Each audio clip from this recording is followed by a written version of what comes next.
Hi, this is Scott Garibay, and today we're going to talk about Dungeons & Dragons 5th Edition, the film Concrete Cowboy, and horses in your Dungeons & Dragons game, and ways to make horses better, and also some thoughts about how you should fit horses into your game, and if you should fit horses into your game.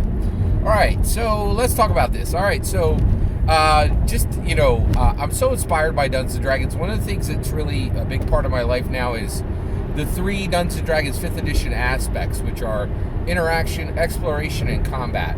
And I'm really starting to map these into my life more and more. Just inspired by Dungeons & Dragons, I try to interact with the player characters and the non-player characters in my life, in my IRL life, in more robust and epic ways, in the alignment of lawful good, right? I just think it's a good way to live. I really enjoy it, and it just reminds me to do better, right?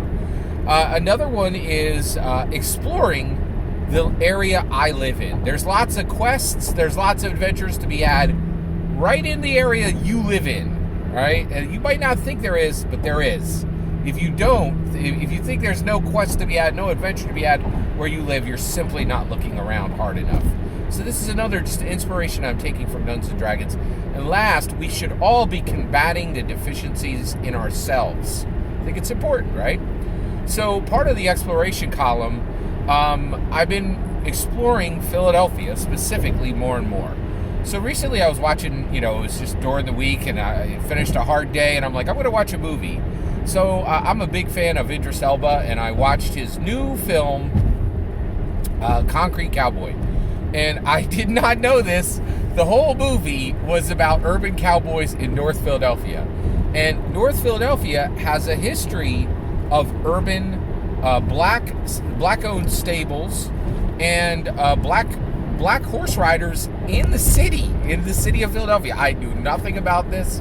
Absolutely didn't know a thing, right? So I watched the film. It was an excellent film. I highly suggest watching it. And the moment I was done, I was like, okay, this weekend I'm going to go see this. I'm going to go see one of these historically black-centric stables, right? So the one that I chose was the one that was literally in the movie, which was the Fletcher Street Urban Riding Club, right?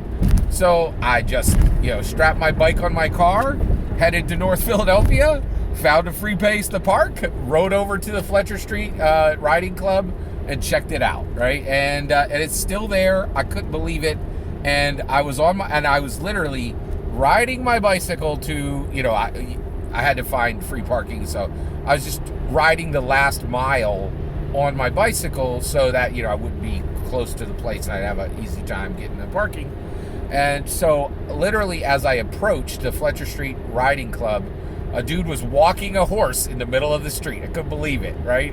And it was really incredible. It was just like the film, right? And so there still are black cowboys in North Philadelphia, and it's still a very real thing. I couldn't believe it. I was like, wow. And the reason why is horses are incredibly expensive, right? And the reality is, in America, there just isn't a huge, in modern times America, the way the film said it was that it is harder and harder for black people to interact with horse stables just because they're so expensive, right? So totally get it. And also overall in America, it's been identified that black people have a harder time building wealth than other cultures. So and the movie focused on this, kind of really pulled this together. So I was really incredibly impressed. They had horses, they had goats, they had chickens. It's very real, right? And I just was, and I got to see some horses, and I was really impressed with what they're doing there. And it was both impressive and alarming. It was impressive in that you could see that the people who are interacting with the horses there really love the horses, take great care of the horses. But it was alarming because you could see this is still an ongoing concern on whether there will be black cowboys and black cowgirls riding horses through the streets of North Philadelphia for long, because it was also very clear that gentrification is a very real concern right there, right? And I was just blown away and amazed by what I saw, right? And also just seeing Idris Elba on a Wednesday, and seeing this thing in real life on a Saturday was pretty incredible. Like it's, and by the way, there's a guy named Ellis who's been there forever. At the Fletcher Street Riding Club. I got to meet him, got to talk to him. They were very welcoming, and I also kind of tried to make sure that they were a little better off when I left than when I arrived. So I think it was good for all parties involved, right? Because I know like tourists just showing up can sometimes not be the best help. So tried to make sure I didn't leave. I was benefited, and I tried to make sure that when I left they were benefited, right? So took care of that. It was great. I really loved it, and it was Dungeons & Dragons exploration accomplished, right? But one of the things that really, just when I was there that I was really thinking about is horses, right? So let's walk this through. Horses in your Dungeons & Dragons game I realized they have not been great in the games that I run, right? Horses have not been historically helpful to players. And one of the reasons why is basically my games are very, like, the players travel a lot, right? And if they're traveling, they might go into a dungeon, and then they're invited to courts, right? And I run my games very, very quickly, right? And so I really haven't focused on keeping horses front and center in the game. And I was really thinking about this, as I saw, hey, horses are still around, they're still a thing, right? And the other thing is, I use horses in my Dungeons & Dragons game, but they're very expendable, right? In that we use them, they ride to the next place, and then often they'll walk to the next place, or they'll pick up new horses, all kinds of things like that. So I'm thinking that there might be a better way to deal with horses in our games, and there also might be reasons to put horses in our games. So why would we put more horses and make our D&D games more horse-centric? Well, there's a real good reason for that. One of the things that's great about Dungeons & Dragons is it can let you do things you can't do in real life. Now, I'll say right now, I make very good money, and I cannot own a horse. I don't have that kind of cheddar. It's expensive. It is very, very, you have to stable a horse, right? It doesn't matter where it is, you have to stable a horse, right? So it's outrageously expensive. But in Dungeons & Dragons, you could have a horse, right? You could totally own a horse and have that horse interact with you, right? Which is great.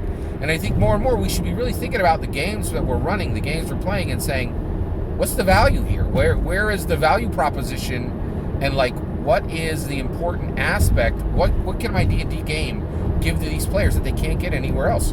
Owning a horse is one of them, right? Like just having a horse, it's pretty cool. And it costs $0 in Dungeons & Dragons, right? So I think we should really consider delivering games that have and feature horses more prominently, right? So once you decided to do this, how do you do it? Well, I'll tell you right now, it's not easy if you don't follow the following rules. Because I'm very aware of this because I've dealt with animals in tabletop role-playing games. So here's the biggest thing you need to do to keep horses. There's two things you need to do to make horses prominent in your Dungeons & Dragons game and matter in your Dungeons & Dragons game. Okay, so the first is what you don't do, okay? So I just want to explain this. So I was in a Pathfinder game for 3 months with my oldest daughter, and we ended up not being in that game, and that game went on for about another 6 months before it finished without an end, which is incredibly common in campaigns, but we were out 6 months before it ended, right? But I should have known from the beginning that it was going to be a bad ride. And the reason why is the Dungeon Master, my daughter, Dungeon Master's like, what would you guys like to play? My daughter was like, I would like to play an elf ranger who has a wolf companion. And the DM's like, well, you can play your ranger, but you can forget your wolf companion. And the reason why is it's not realistic. You're going to be fighting demons in this game, right? We were close to this demon war. It was a pre-gen module. I can't even remember which one. And and he's like, and these demons will just kill that wolf within the first 15 minutes, and I don't want to deal with the fallout from that. He said it a little nicer, but not much, right? Like it was, and I was like, oh boy, right? And so my daughter immediately was like, so basically, here's the lesson. If you're going to put horses in your game, you absolutely never target them, ever, right? Now, here's the kicker. There's so much wrapped up in this, right? So here's the issue. I have learned from studying 1E, from Dungeons & Dragons 1E, Dungeons & Dragons 1E did a lot right. But its biggest crime, the D&D 1E's biggest crime was simulationism. Simulating the real world in your Dungeons & Dragons game is a formula for suck. It really is, right? Now, the reality is, if you put horses in your game and you just logically allow NPCs and monsters to target everything on the map, right? Horses are going to die, or they're going to run, right? And they can be hard to find, right? And so the reality is, the way I would handle this is, you as a dungeon master, here's how I would handle this. Never, ever, ever target horses. Period. Done. End of sentence. And here's the other thing: don't tell your players you're doing it, right? Don't tell them, right? And this is really fascinating. I am the internet's most hardened rival to Session Zero. I think Session Zero it's a committee to have a role-playing game, and nothing could suck more. Session Zero is the worst possible idea. And if you're still listening to commentators who are suggesting Session Zero, move on. So here's the issue, right? Session Zero is like open communication. You know what? A lot of times it doesn't help, okay? Don't tell your players, I'm never going to target your horse. Because you're going to get that salty player who's like, that's not realistic, right? Well, you're right. It's not realistic at all, but it makes for a compelling, dramatic game, right? Lots of narratives do not have lots of elements that are not realistic, even in things that pretend to be simulationist, right? So don't target horses, and do not, for the love of goodness, tell your players that you're not targeting horses, right? Once you establish that, the next thing you're going to do is make your players desperately want to keep their horses. How do you do that? Well, the first thing you do is you never let them be surprised when they're on their horse, right? So one of the players, you're coming up and there's an ambush set, and you're like, your horse is wary, right? And so one thing you can do right out of the gate is let horses do what horses do, which is know stuff before humans, and call out ambushes always in the wilderness. Immediately, your players are going to be like, ooh, that's helpful. The other thing is, so have encounters where horses are incredibly useful to players, right?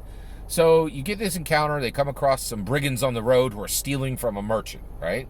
Well, they jump off their horses, right, to combat those villains, have in the mayhem one of the, you only need to do this with one person, right? But you say, skirmish occurs, your horses begin to scatter, but as they scatter, one of them runs past one of the NPCs, one of the NPC brigands, and just kicks that brigand in the head, knocks him prone, right? And give him a good solid, 1d8, damage on the villain, and knock that villain prone immediately, right? The player characters are like, oh, that was super helpful, right? Like, even as my horse exited, it helped, right? And so, and from then on, the other thing is, giving them inspiration, right? You arrive refreshed because your horses, carried you through more quickly, and you did not have to walk. So you arrive with inspiration. There's lots and lots and lots of ways to just rain benefits onto players simply because they have a horse, right? And so, and basically the other thing is, even having a horse when they go into a village, right? Let them roll with advantage when they're dealing with the, people in the village, because the villagers can feed the horse an apple. Everybody loves horses, right? So it should give advantages. So horses are incredibly useful, and they're really wonderful, inspiring beasts that are within our own real world. And I think we have this opportunity, to really celebrate them in Dungeons & Dragons, because it's free, and in the real world, it's not. It is hard to keep horses in the real world. The Fletcher Street Urban Riding Club is still doing it, and they're doing it well. I can tell you, I'm reporting from the front lines of the very real, very now fight to keep black cowboys and black cowgirls riding horses through the streets of North Philadelphia. It's still occurring. It's pretty incredible. I was really inspired, and it definitely inspires me to keep horses more central in my Dungeons & Dragons game. Those are some ideas to do that. Do you have any other ideas? How do you think we should keep horses central in our Dungeons & Dragons games?